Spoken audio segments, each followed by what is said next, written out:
Ah, the 1990s, the decade that gave us Tamagotchis, dial up internet, and fantasy protagonists with more baggage than a Wheel of Time omnibus. Who rose to the top? Who earned their epic status?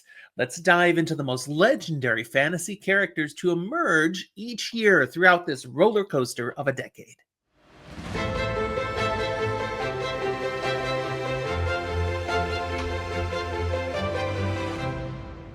Hey there, fantasy nerds! Jim here. Welcome back to Fantasy for the Ages, where I get to revel in my love for fantasy, science fiction, horror, and all sorts of nerdy things that I enjoy. I do a lot of these episodes with my son, but today I'm flying solo, continuing a series Best Fantasy Protagonists by Year.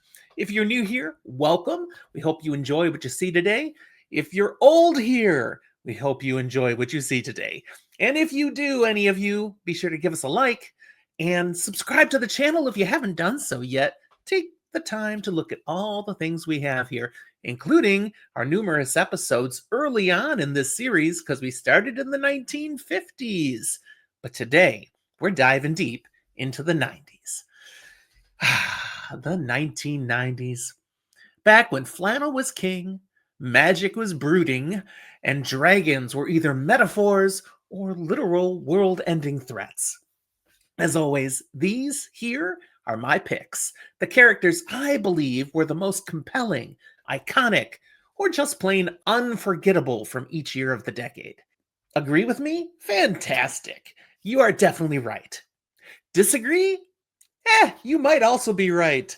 That's what the comment box is for, though, so be sure to put down your thoughts, pro or con, for what I put up here. And if you've totally got others that you want to give some love to, put them down in the comment box. Put any comments you want down there. I read them all, even the spicy ones. Okay, that's not true. There haven't been any spicy comments yet, but a guy can dream, right? Let's dive in then, the 1990s, and we start, of course, in 1990. And our best protagonist for this year was Drizzt Do'Urden from The Halfling's Gem by R.A. Salvatore. Dark Elf, Twin Scimitars, Inner Turmoil. Drizzt is the misunderstood loner with a conscience in a world that says, nah, just stab things. He's the emo rogue that launched 1,000 campaigns. Runner up for the year. This was close deciding which was best, but I'm giving him runner up. Devon from Tigana by Guy Gavriel Kay. Devon might not dual wield like Drizzt, but he sings his way into history with resistance, heart, and a memory fueled vengeance. In a lyrical, tragic world where identity is erased, Devon fights to make a name mean something again. Moving to 1991, our best protagonist of the year. And I had to hold myself back not to stick him in 1990, but really he shines more here. Rand al'Thor from The Great Hunt, Book 2 of The Wheel of Time by Robert Jordan. Fresh off discovering he might be the Dragon Reborn, Rand's in full denial mode in this book until prophecy chases him down like a Two Rivers farm boy at the world's worst Renaissance fair. The Horn of Valir calls, and so does greatness. Runner up for the year is Janet Carter from Tam Lin by Pamela Dean. Janet's a modern lit major juggling college life, romance, and, oh yeah, accidentally stepping into ancient Fey lore. She's sharp, soulful, and way too smart to be fooled by a trickster prince in a poetry seminar. 1992, the best protagonist of the year is Perrin Ibarra from The Shadow Rising by Robert Jordan. Perrin's return to the Two Rivers is the fantasy equivalent of I came back from college and joined the town militia. Except the militia fights Trollocs and he talks to wolves. Reluctant hero? Definitely, but absolutely worthy. This is peak Perrin Ibarra.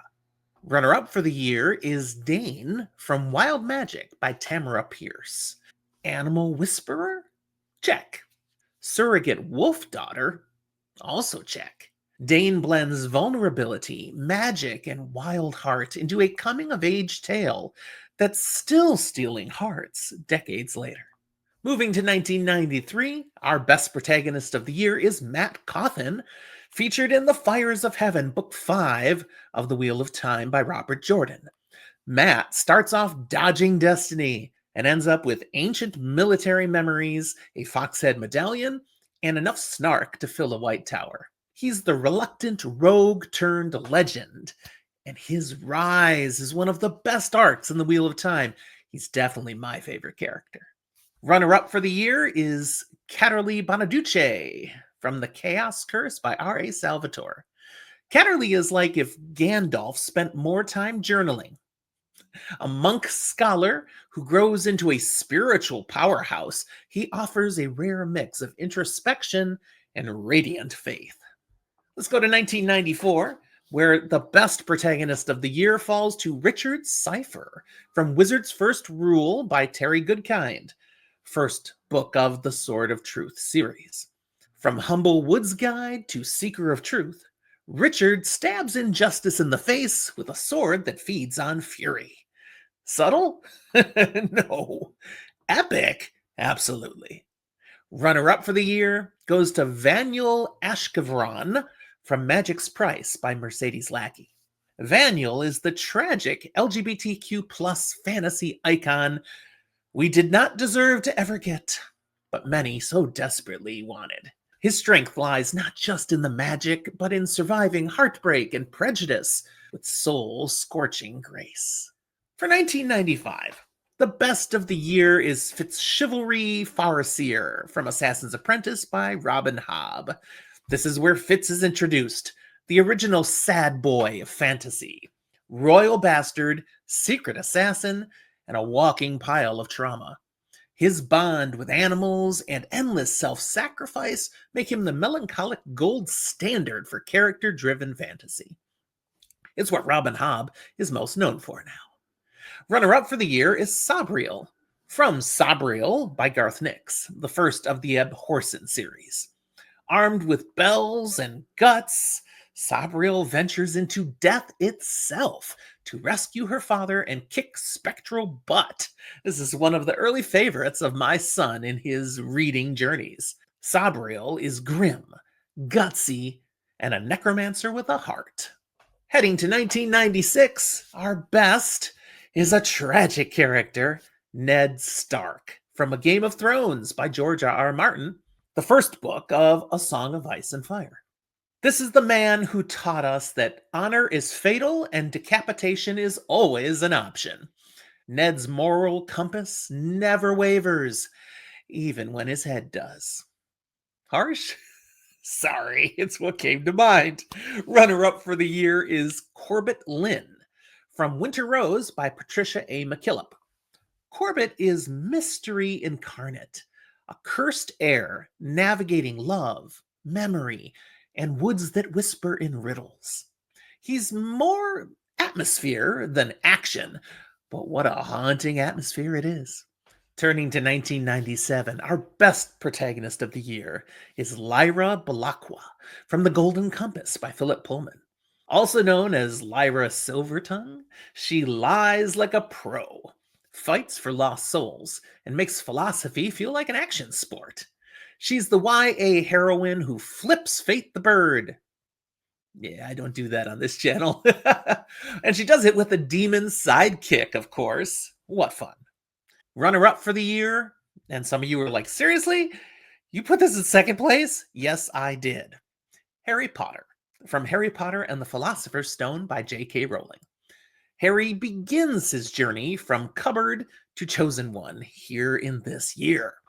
He may not know much magic yet, but that first face-off with Voldemort already shows he's got the guts. For 1998, the best protagonist of the year is Kane from Heroes Die by Matthew Stover.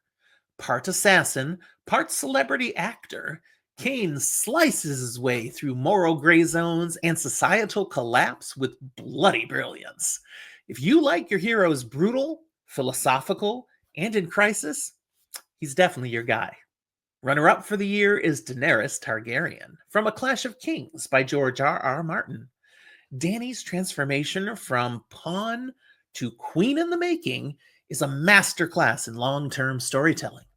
Her dragons are impressive, but her ambition and inner fire are what really makes her blaze. And finally, 1999, the end of the decade, our best protagonist goes to one of my underdog favorites, Tyrion Lannister, also from A Clash of Kings by George R. Martin. Wit is his weapon, and strategy is his game. Tyrion steals every freaking scene, wins every verbal duel, and redefines what it means to be a fantasy hero. Runner up for the year is perhaps a dark horse here, but one I really enjoyed when I read this. Rue Avery from Rise of a Merchant Prince by Raymond E. Feist. This is partway through the Rift War cycle. It's a real gem that you do need to go and discover. Rue isn't slaying dragons, he's slaying markets. With his business savvy and scrappy grit, he proves you don't need a sword to be a fantasy badass. This is the kind of guy many of us could aspire to pull off to become when there's no way we're ever being a sword wielding barbarian. Signed, sealed, delivered. 10 years, 20 protagonists, and a whole lot of epic storytelling. I really enjoyed the books of this decade, and I hope you did too. Perhaps I gave you some more you need to go back and check out, because whether you're into sword-swinging rogues, compassionate necromancers, or morally ambiguous merchant princes, the 90s had a fantasy hero for everyone. Which of these do you love? Which ones did I miss? Let me know in the comments, because remember, these are just my picks. I think I'm right, but your mileage and your bookshelf may vary from mine. Quick shout out to all of you who support us on Patreon. We appreciate you. Thank you for your monthly support, helping us keep this content coming. If you want to know what that's about and what benefits you might get as a Patreon supporter, look in the show notes. You'll find a link to our Patreon page. Until next time, I'm Jim. Thanks for watching Fantasy for the Ages. Remember, if you enjoyed this video, give it a like and smash that subscribe button. And share it with your fellow fantasy-loving friends. They might find some good stuff to enjoy here too. More decades are coming soon, and trust me, it only gets wilder. We'll talk to you next time.